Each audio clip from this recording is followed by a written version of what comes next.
السلام عليكم ورحمة الله وبركاته. الحمد لله رب العالمين، والصلاة والسلام على أشرف الأنبياء والمرسلين وعلى آله وأصحابه أجمعين. أما بعد، فأعوذ بالله من الشيطان الرجيم. بسم الله الرحمن الرحيم. الله الذي خلقكم من ضعف ثم جعل من بعد ضعف قوة ثم جعل من بعد قوة ضعفا وشيبة يخلق ما يشاء وهو العليم القدير.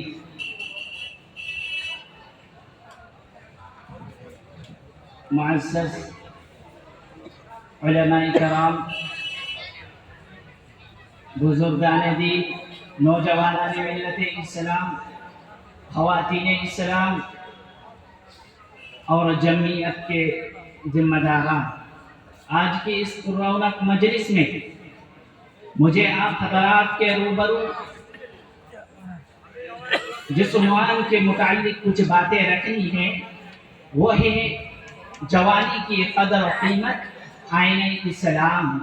ہمارے دین اسلام کی اندر جوانی کی کیا قدر و قیمت ہے، کیا مقام و مرتبہ ہے، اسی تعلق سے کچھ باتیں رکھنے کی کوشش کروں انشاءاللہ۔ حاضرین مجلس، اللہ تبارک و تعالیٰ نے قرآن مجید کے اندر انسانی زندگی کے چند مراحل، چند اسٹیجز کا تذکرہ کرتے ہوئے ارشاد فرمایا، اللہ الذی خلقکم من ضعف، وہ اللہ جس نے تمہیں کمزوری کے حالت میں پیدا کیا۔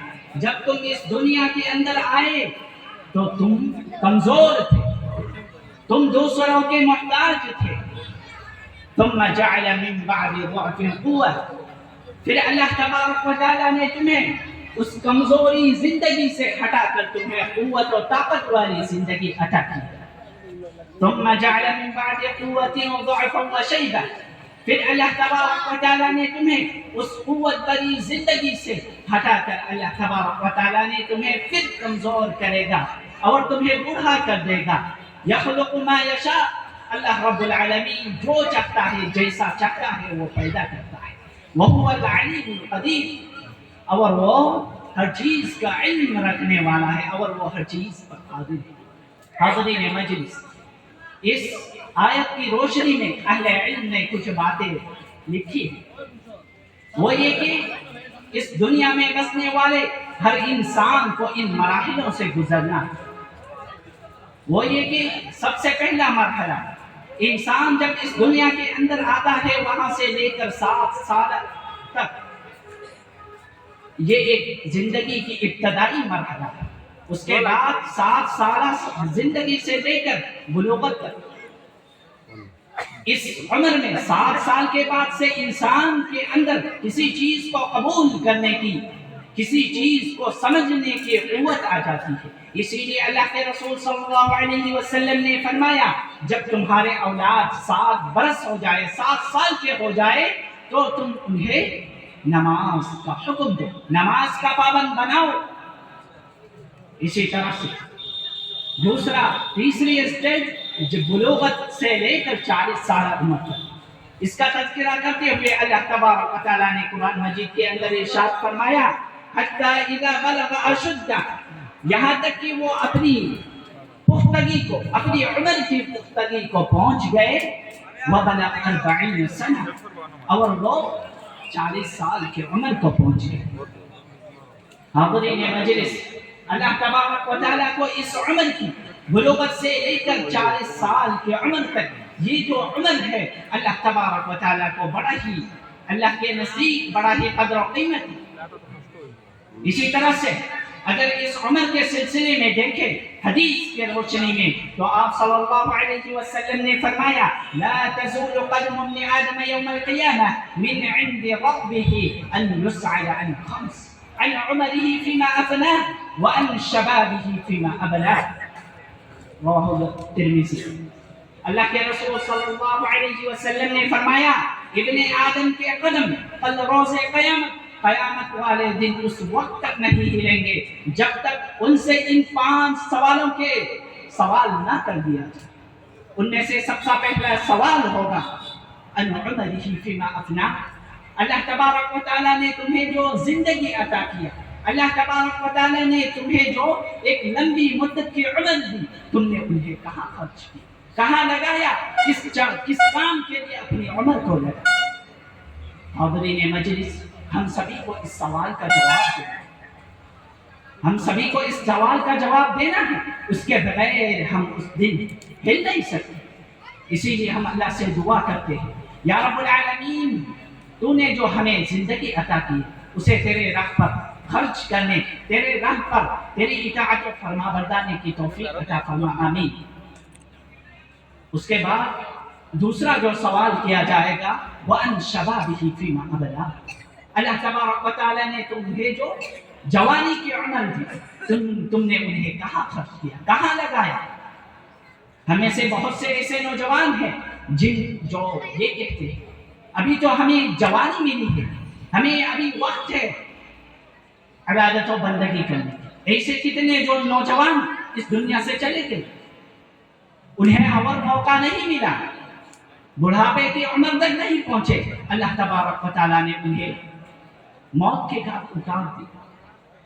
اسی لیے آپ صلی اللہ علیہ وسلم نے فرمایا اغتنم خمسا قبل خمس، 5 چیزوں کو 5 چیزوں سے پہلے غنیمت جانو، ان 5 چیزوں کی امپورٹنٹ کو تم لوگ سمجھو۔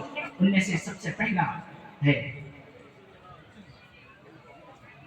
وشبابک قبل حرم، اپنی جوانی کو بڑھاپے کے آنے سے پہلے اسے غنیمت جانو، اس کی امپورٹنٹ کو سمجھو۔ تم جب جوانی چل جائے گی، ڈل جائے گی، اس کے بعد وہ دن دوبارہ لوٹ کر نہیں آئے۔ ہم سب جانتے ہیں ہماری زندگی سے ایک دن چل جاتا ہے، ایک وقت، ایک لمحہ بھی چل جاتا ہے، کسی بھی قیمت میں وہ ہم دوبارہ واپس نہیں لا سکتے، ہم یہ سب جانتے ہیں۔ اسی طرح سے اگر ہم دیکھیں نوجوانی کی عمر میں جو عبادت و بندگی کرتے، اللہ کے نزدیک وہ کیا مقام و مرتبہ رکھتا ہے، اللہ اس عبادت کو کس قدر محبوب ہے اللہ کے نزدیک۔ قدر روز قیامت جب کوئی سایہ نہیں ہوگا اللہ کے عرش کے سوا، اللہ رب العالمین اس دن اس نوجوان کو اپنے عرش کے سائے میں جگہ دے گا۔ وَشَابٌ نَشَأَ فِي عِبَادَةِ اللَّهِ، جس نے اپنی جوانی کو اللہ کی عبادت میں گزاری ہو، جس نے اپنی جوانی کو اللہ اور اس کے رسول کی اطاعت و فرما برداری پر گزاری، اللہ تبارک و تعالیٰ ایسے نوجوان کو کل روز قیامت ان خاص اشخاص، 7 قسم کے خاص اشخاص میں شامل کرے گا اور انہیں عرش کے سائے میں جگہ۔ یہ کتنی بڑی بات ہے، کتنی فضیلت کی بات ہے۔ حاضرین مجلس، اسی لیے علامہ اقبال رحمۃ اللہ علیہ کا ایک شعر ہے، آغوش جوانی میں ہم لاکھوں گناہ کر بیٹھے اقبال، آغوش جوانی میں ہم لاکھوں گناہ کر بیٹھے اقبال، ہمیں معلوم ہی نہ تھا خدا کو منانے کا اصل عمر ہی جوانی۔ ہم یہ نہیں سوچ رہے۔ حاضرین مجلس، میں نے قرآن کریم کی ایک آیت کریمہ اور 2-3 احادیث سے ذکر کر کے بتلایا کہ اس جوانی کی اللہ اور اس کے رسول کی نزدیک بڑا ہی قدر و قیمت ہے۔ اس جوانی کے تعلق سے اہل علم ایک بات لکھتے ہیں، یہ عمر جذبات بڑی عمر ہے، یہ جذبات والی عمر ہے، اس میں اپنے جذبات میں قابو پانا، اپنی جذبات کو کنٹرول کرنا، یہ بہت بڑی ہے۔ اللہ کے رسول صلی اللہ علیہ وسلم نے فرمایا ان اللہ تعالی لا يعجب من الشاب ليس له صبر، رواه الامام احمد۔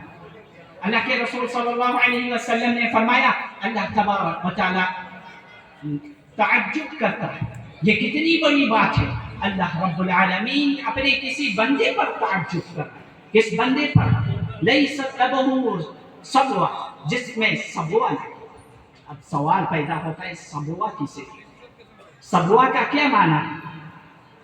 اس حدیث کی شرح کرتے ہوئے بہت بڑے عالم شیخ عبدالرزاق البدر حفظہ اللہ، جن کی دروس مسجد نبوی میں چلی، وہ کہتے ہیں اس دور میں، اس جوانی کی عمر میں، اس خواہش نفس کی دور میں، اس بے پردگی و بے حیائی کے دور میں، اس فتنوں کے دور میں، اس سوشل میڈیا اور انٹرنیٹ کے دور میں اگر کوئی نوجوان اپنے نفس کو قابو میں کر لے، اپنے نفس کو کنٹرول میں کر لے، تو اللہ تبارک و تعالیٰ اس نوجوان کو تعجب کرے۔ یہ کتنی بڑی فضیلت کی بات ہے حاضرین مجلس۔ اسی طرح اگر ہم اور آپ سے سوال کریں، ہم اس دور کا اگر سب سے بڑا فتنہ ہے تو وہ کیا ہے؟ اب لوگ کیا بولیں گے؟ سب سے بڑا فتنہ آج کے دور میں کیا فتنہ ہے بتائیے؟ اگر دیکھا جائے تو آج کے دور کا سب سے بڑا فتنہ یہ انٹرنیٹ اور سوشل میڈیا ہے۔ اس نے آج ہمارے معاشرے کے نوجوان کیا، بوڑھے بچے، ہر قسم کے، ہر طبقے کے لوگوں کو تباہ و برباد کر دیا۔ ہماری نوجوان نسل کے اندر جو نشے کی عادتیں لگی وہ کہاں سے آئی؟ اسی طرح سے ہماری ماں و بہنوں کے اندر بے پردگی، بے حیائی جو عام ہوئی وہ کہاں سے آئی؟ اسی سوشل میڈیا کے ذریعے ہمیں پروموٹ کیا گیا، اسی سوشل میڈیا سے ہم نے سیکھی۔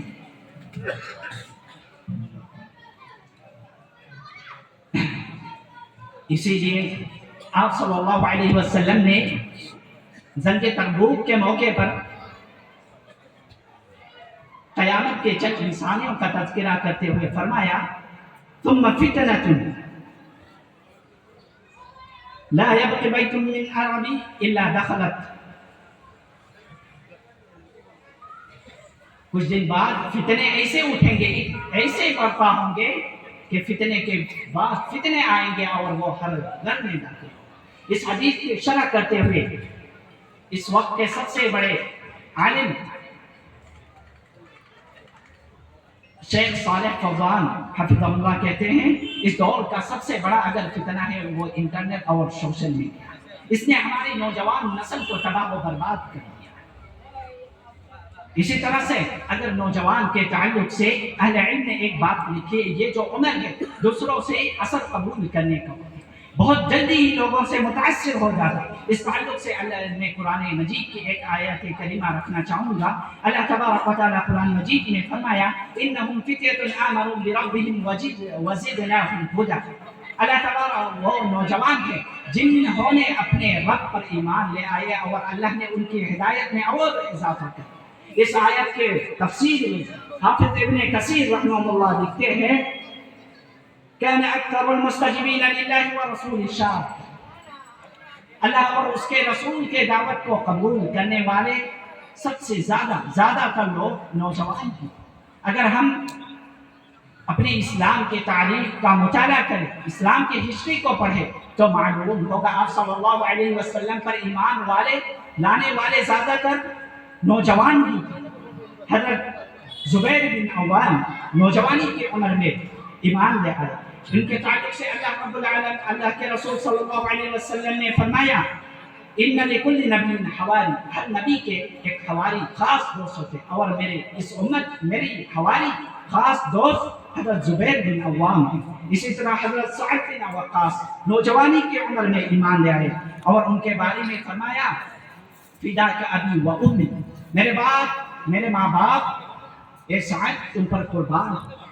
یہ ایک ایسی واحد صحابی ہے جس کے بارے میں آپ صلی اللہ علیہ وسلم نے فرمایا میرے ماں باپ آپ پر قربان ہیں۔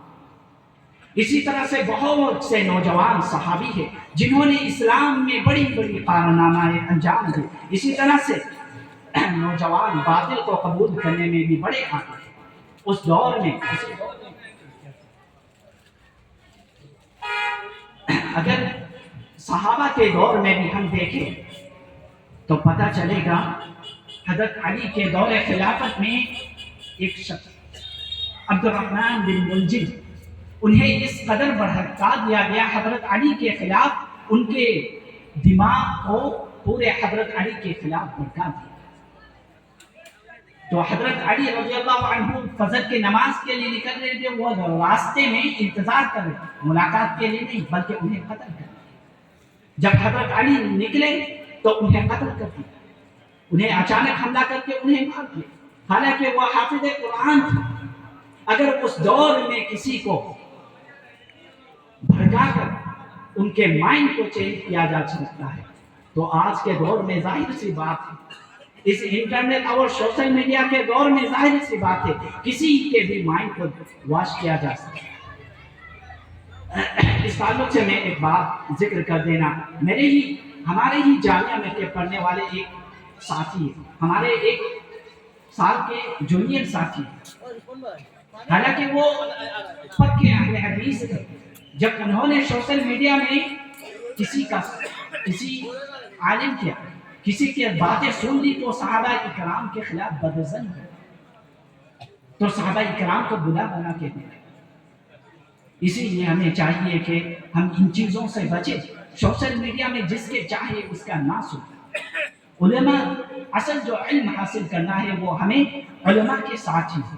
سوشل میڈیا یہ ایک ذریعہ نہیں ہے، استاد کے سامنے بیٹھ کر علم حاصل کریں۔ یہ چند باتیں تھیں، اللہ تبارک و تعالیٰ سے دعا ہے بار الہ تو ہمیں اس دور کے ہر قسم کی فتنہ و فسادات سے بچا یا رب العالمین۔ اس مجلس کو قائم کرنے میں جن لوگوں نے بھی اس مجلس کو کامیاب کرنے میں تعاون کی ہے انہیں اس دنیا و آخرت میں اللہ تبارک و تعالیٰ انہیں جزائے خیر عطا فرمائے، آمین تقبل یا رب العالمین، وصلی اللہ علی نبی الکریم، آمین، والسلام علیکم ورحمۃ اللہ وبرکاتہ۔